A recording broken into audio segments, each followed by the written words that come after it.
السلام علیکم ورحمۃ اللہ وبرکاتہ۔ الحمد للہ وکفى وسلام علی عباده الذین اصطفى، اما بعد فاعوذ باللہ من الشیطان الرجیم، بسم اللہ الرحمن الرحیم۔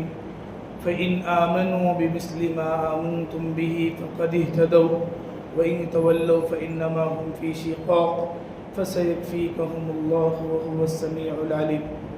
وقد قال الله تبارك وتعالى في موضع آخر: محمد رسول الله والذين معه أشداء على الكفار رحماء بينهم إلى آخر السورة۔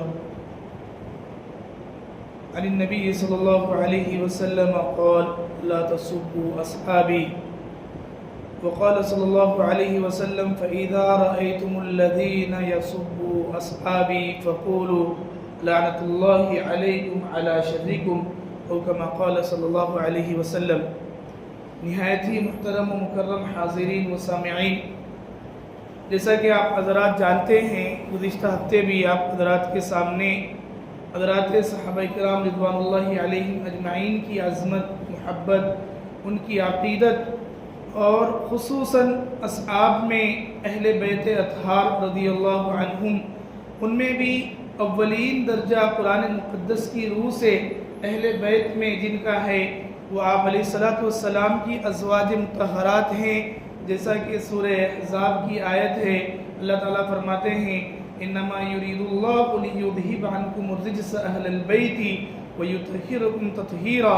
ان آیات کا صاف مصداق جو ہے رسول اللہ صلی اللہ علیہ وسلم کی ازواج مطہرات ہیں۔ ان کے بعد آپ علیہ الصلوۃ والسلام کے اہل بیت میں بنو ہاشم کے، یعنی آپ علیہ الصلوۃ والسلام کے جد امجد دادا ہاشم جو تھے، ان کی نسل سے جو لوگ ایمان لے آئے، جیسا کہ حضرت عباس کی اولاد ہیں، پھر اسی طریقے سے حضرت حمزہ رضی اللہ تعالیٰ عنہ کی اولاد ہیں، پھر اسی طریقے سے حضرت عباس کی اولاد میں ہی اور حضرت فضل وغیرہ، تقریباً حضرت عباس کے 10 فرزندان تھے، تو یہ لوگ بھی اہل بیت میں آتے ہیں۔ لیکن ان میں بھی سب سے اعلیٰ مقام جو ہے حضرت فاطمہ رضی اللہ تعالیٰ عنہ، حضرت علی رضی اللہ تعالیٰ عنہ اور حضرت حسنین اور حضرت علی کا مکمل خانوادہ جو ہیں، یہ دوسرے نمبر پر، پہلے نمبر پر رسول اللہ صلی اللہ علیہ وسلم کی ازواج مطہرات، پھر ان کے بعد حضرت علی کا گھرانہ، پھر اس کے بعد دیگر بنو ہاشم کے آپ علیہ الصلوۃ والسلام کے جو نسبی رشتہ دار، قریبی رشتہ دار تھے، یہ لوگ اہل بیت میں آتے ہیں۔ ان کا مقام، ان کی عظمت، ان کی محبت، ان کا احترام سر آنکھوں پر، اپنے جان سے، اپنے دل سے، اپنی ساری چیزوں سے یہ لوگ ہمارے نزدیک اہم ترین، عظیم ترین مقام والے، مرتبہ والے، اور ان کا تقدس، ان کی حرمت، ان کا مقام، ان کا مرتبہ ہمارے نزدیک اپنی جان سے بھی زیادہ ہونا چاہیے۔ یہ ہمارا ایمان ہے، ہمارا عقیدہ ہے، اور ہمارے عقیدے کی پختگی کا حصہ ہے، ورنہ اس کے بغیر ہم اپنے ایمان میں ادھورے ہوں گے، ہم اپنے ایمان میں نامکمل ہوں گے، ہم اپنے دین میں ناقص ہوں گے۔ تو اس بات کو ماننا ہے، اس کا یقین رکھنا ہے، لیکن اس کے ساتھ ساتھ اللہ کے نبی کے تمام اصحاب، مسند احمد شریف کی ایک روایت ہے جس کی کتاب ہے مسند احمد، اس کے راوی حضرت عبداللہ ابن مسعود رضی اللہ تعالیٰ عنہ ہیں۔ آپ رضی اللہ تعالیٰ عنہ فرماتے ہیں کہ اللہ تعالیٰ نے ساری انسانیت کے قلوب پر، دلوں پر اپنی ایک نظر دوڑایا، اپنی ایک نظر ڈالا۔ وہ ڈالنے کے بعد سب سے اعلیٰ، سب سے اشرف، سب سے اہم جو دل اللہ تعالیٰ کو پسند آیا وہ رسول اللہ صلی اللہ علیہ وسلم کا دل تھا۔ اللہ تعالیٰ نے اپنی ذات کے لیے، اپنی محبت کے لیے، اپنے دین کے لیے، اپنے دین کی اشاعت کے لیے اور ساری انسانیت کے لیے اپنا خاص بندہ بنا کر رسول اللہ صلی اللہ علیہ وسلم کو منتخب فرمایا۔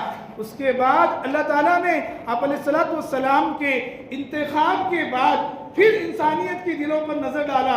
انسانوں میں سب سے اعلیٰ، سب سے اشرف رسول اللہ صلی اللہ علیہ وسلم کے بعد جن لوگوں کے دل تھے وہ اصحاب رسول کے دل تھے۔ اللہ تعالیٰ نے رسول اللہ صلی اللہ علیہ وسلم کے بعد اللہ کے رسول کے اصحاب کا انتخاب فرمایا، اور اس حدیث کی تائید قرآن مقدس کی اس آیت سے ہوتی ہے جس میں اللہ رب العزت فرما رہے ہیں: محمد الرسول اللہ والذین معہ اشداء علی الکفار رحماء بینہم. اللہ تعالیٰ نے سب سے پہلے اپنی ذات کے لیے، اپنے آپ کے لیے، اپنے کام کے لیے، اپنے دین کے لیے، اپنے بندوں کو راہ راست پر لانے کے لیے سب سے پہلے جس ہستی کا انتخاب کیا وہ جناب رسول اللہ صلی اللہ علیہ وسلم کی ہستی ہے. اس کے بعد آپ کے اصحاب ہیں. اس آیت میں صاف معلوم ہو رہا ہے کہ حضرت محمد رسول اللہ صلی اللہ علیہ وسلم اللہ کے رسول ہیں، اللہ کے خاص بندے ہیں. پھر اللہ کہہ رہے ہیں والذین معہ، اور وہ لوگ جو آپ علیہ السلام کے ساتھ تھے، آپ علیہ السلام کے ساتھ ہیں اور آپ علیہ السلام کے ساتھ رہیں گے انشاءاللہ. آپ پر ایمان کے ذریعے، آپ کے ماننے والوں پر ایمان کے ذریعے، آپ کے ماننے والوں کی محبت کے ذریعے جو آپ کے ساتھ صحابہ اکرام تو اس زمرے میں تھے گی اور رہیں گے، اور ان کو ان کے اس مقام سے کوئی بھی نہیں ہٹا سکتا. ایک واقعہ ہے کہ کسی شخص نے حضرت عمر بن عبدالعزیز رحمۃ اللہ علیہ کو حضرت امیر معاویہ سے بہتر قرار دیا تھا.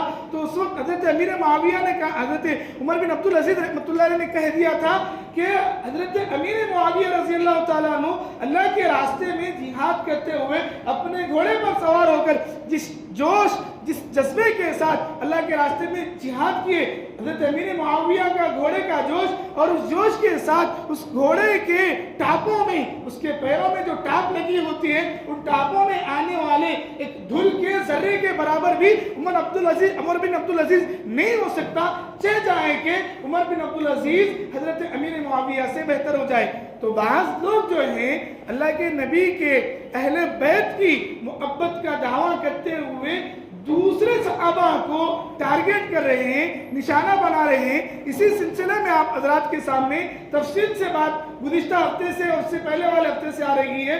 بعض لوگ صرف حضرت حسین کی، حضرت علی کی محبت کو لے کر، وہ محبت کا خالص سہارا لے کر، ایک بات یاد رکھیے، اللہ کے نبی کے بعد سے لے کر آج تک دین پر عملہ کرنے والے، عقیدہ ختم نبوت کو پامال کرنے والے اور اس مقدس منصب پر، عہدے پر اپنی للچائی ہوئی خباثت بھری نگاہیں اٹھانے والے ڈاکو، چور، جو لوگ دین پر عملہ کرتے ہوئے اپنے آپ کو نبوت کا دعوے دار قرار دیے، اللہ کے نبی کے بعد سے مسلمہ کذاب، سجا اور اسود عنسی سے لے کر یہ مسٹر قادیان غلام احمد قادیانی تک جتنے نبوت کے جھوٹے دعوے دار پیدا ہوئے ہیں، سب کے سب اولاً تو اپنی نبی سے، نبی کے اہل بیت سے محبت کا سہارا لے کر اس کے آڑ میں دیگر اصحاب کرام رضوان اللہ علیہم اجمعین کو طعن و تشنیع کا، ان کو ملامت کا اور ان پر اپنی بھوڑی زبان، اپنے غلط افکار، اپنی غلط سوچ کا اظہار کریں گے. پھر دیکھیں گے کہ ان کے اس اظہار کے ساتھ ان کے ماننے والے، ان کی باتوں کو صحیح سمجھنے والے، ان کی باتوں کا احترام کرنے والے اور ان کی باتوں سے مطمئن ہونے والوں کی تعداد کتنی ہے وہ دیکھیں گے. پھر اس کے بعد پہلے تو اصحاب پر عملہ کریں گے، پھر اصحاب کے بعد منصب رسالت کو بھی داغدار کریں گے، پھر اس کے بعد خود اپنے آپ کے نبی ہونے کا دعویٰ کریں گے. یہ ساری اسلامی تاریخ کا اگر آپ مطالعہ کریں گے، ریڈنگ کریں گے، پڑھیں گے تو آپ کو اندازہ ہوگا کہ جتنے بھی نبوت کے جھوٹے دعوے دار پیدا ہوئے ہیں وہ لوگ پہلے نبی سے، نبی کے اہل بیت سے محبت کا دعویٰ کر کے دوسرے صحابہ کو لعن طعن، ان پر تشنیع اور ان کو ٹارگٹ کیے.